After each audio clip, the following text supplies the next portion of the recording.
Hi guys! Kumusta kayo? Ito na naman po si Ate Vince, ang OFW dito sa Taiwan. Ayan po, ngayon po ay parang medianoche nila dito sa Taiwan. Ayan, ito po ay ngayon, araw ng pagluluto. Panghanda 'yan sa altar nila. Ayan, pero lahat naman ng mga niluluto nila na 'yan, pagtapos nilang ihanda doon, ialay doon sa altar, 'yan kakainin din naman namin yang mga 'yan. Yan ang aming lunch na kakainin ngayon. Yan, ganyan po ang gawain ng gawa po nila dito sa Taiwan. Mga Taiwanese people, hindi naman lahat siguro ganyan yung ang paniniwala nila, no? Pero wala namang masama. Siyempre, tawag dito, wag natin anuhin yung kung ano man yung religion nila. Yan yung paniniwala nila eh. So, respetuhin natin para bawat isa ay may respeto, di ba? Ganun lang. Ayan. Si madam palagi ang nagluluto niyan, ayan. Palaging may mga gulay, tapos may itlog, tapos yan may malaking pusit, tapos may buong manok, may isang isang buong isda, tapos may baboy. Ayan, yan ang mga handa namin ngayon.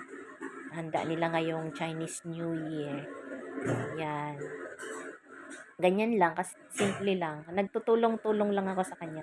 Habang may pinapakuluan siya, ako naman, nag-video-video syempre para meron tayong pang-upload. Yun, ganun. Para-paraan ba, ganyan. Ayan. Kasi ang manok na yan, mamaya, tatantarin ko yan. Hahatiin ko yan sa dalawa. Lalagay ko sa dalawang plastic.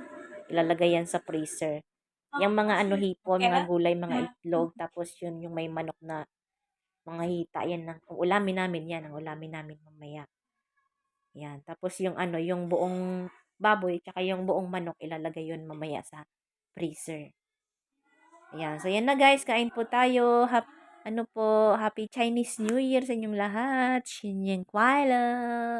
Yan. Enjoy po lagi sa ating pag-upload ng ating mga pagkain na ina-upload ni Ate Benz. Enjoy lang po kayo. Huwag po kayong magsasawang manood po ng ating mga pagkain po dito sa Taiwan na mga pinaglululuto po dito sa mga Taiwanese people. Ganyan po kasi yung mga pagkain po talaga nila mga kakaiba. Yan. Ganyan po. Ayan, kain na po tayo. Ayan, ayan na po. Ayan na po yung yung sa may altar nila. Ayan, ganyan siya i-prepare. Ilalagay yan siya sa harapan ng altar. Tapos doon sa pinakang harap ng altar, may mga nakalagay doon na mga prutas. Tapos meron yan siyang mga parang mga yung putkutin. Tapos meron siyang parang ano ba yun? Parang tinapay, dalawa. Ayan, nandyan. Kung makikita nyo siguro. Hindi makita pala, hindi ko pala na-videoan, para siyang tinapay dalaw. Basta ganyan po magpre-prepare sila ng pagkain pag magcha-Chinese New Year na ganyan po. Ayan, kain po tayo. Enjoy po sa ating sa ating vlog ngayon. Yan po yung aming mga handa ng Chinese New Year ngayong 2025. Yun yung kwale po sa inyong lahat. Enjoy watching. Salamat po sa inyong panonood. Thank you for watching, guys. Ayan, yan po yung aming altar dito sa mga amo ko. Ayan, enjoy lang po kayo sa ating mga video. Salamat po sa inyong lahat. Shout out po sa inyong lahat, mga idol, mga guys. Ayan, enjoy po sa ating video. Thank you po for watching.